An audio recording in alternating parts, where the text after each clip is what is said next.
Good morning, my dear friends. So today I would like to discuss a very interesting discovery or the research impact in the field of SARS-CoV-2, as we know, mediated COVID-19 pathophysiology. And in fact,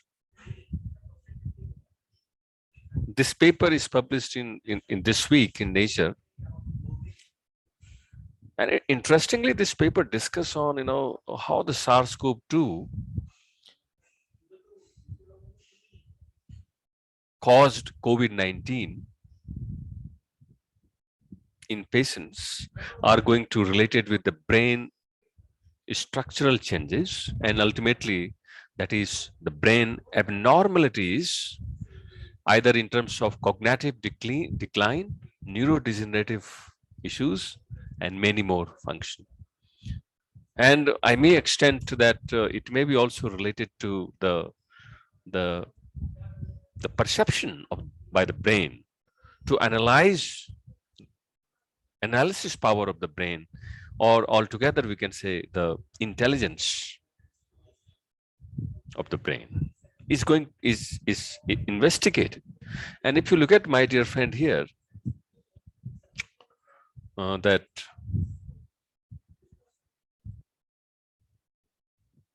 this particular paper is unique in the sense that brain related abnormalities in COVID-19 that is not so investigated.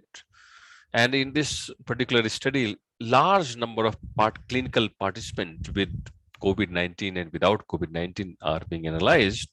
And it shows very clearly that gray matter thickness in case of COVID-19 patients are significantly decline. The mechanism of decline in the brain function, or you can say the observation of brain abnormalities in this paper, the mechanism can be of many stages. It can be molecular, cellular, and many more things, right? But in this paper, it has not been discussed whether what is the whole precise mechanism.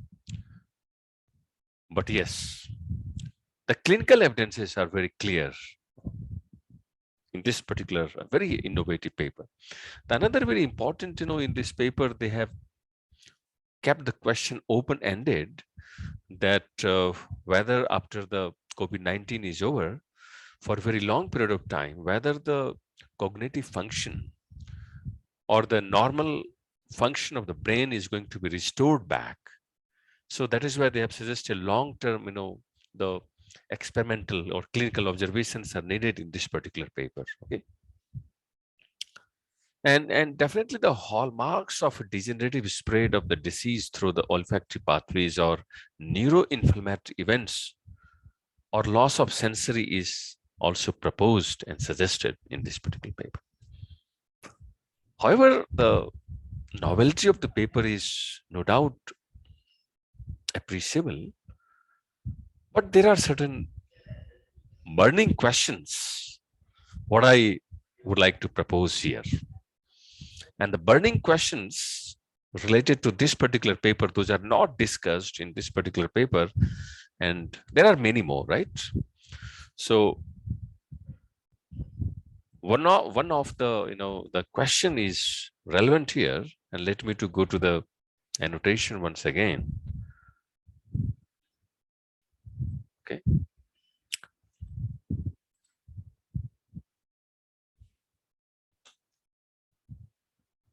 And the burning questions are here. Among all the possibilities, that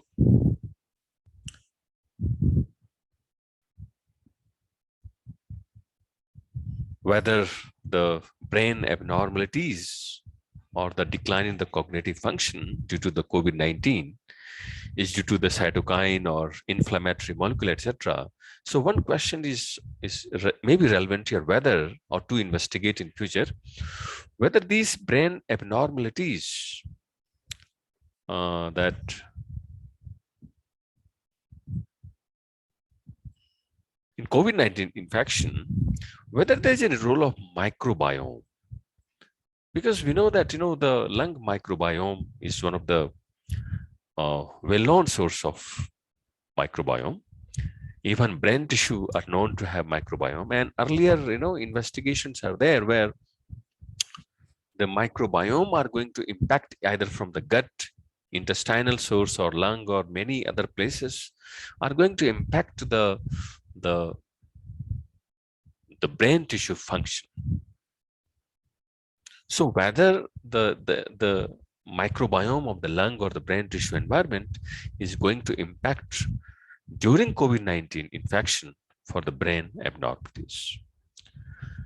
Maybe the possibilities are there during the COVID-19 infection, the usage of various form of antibiotics or the drug and many more treatment options may bring certain dysbiosis or alterations in the microbiome of lung and brain tissue, and the possibilities are quite obvious.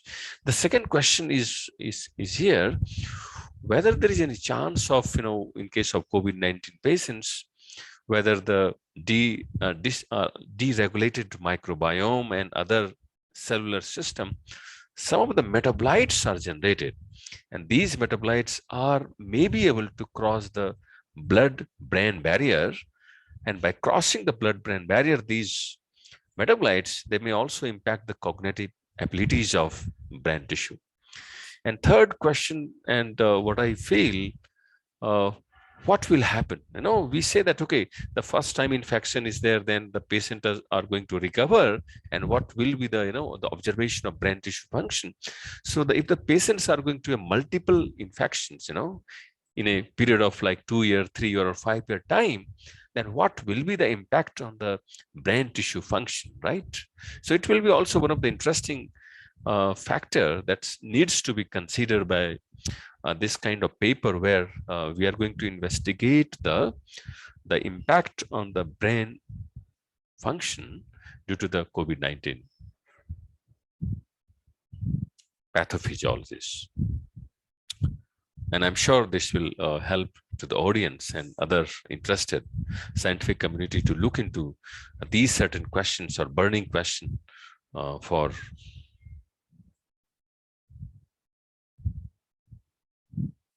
the link between COVID-19 pathophysiologies and brain tissue function. Thank you very much.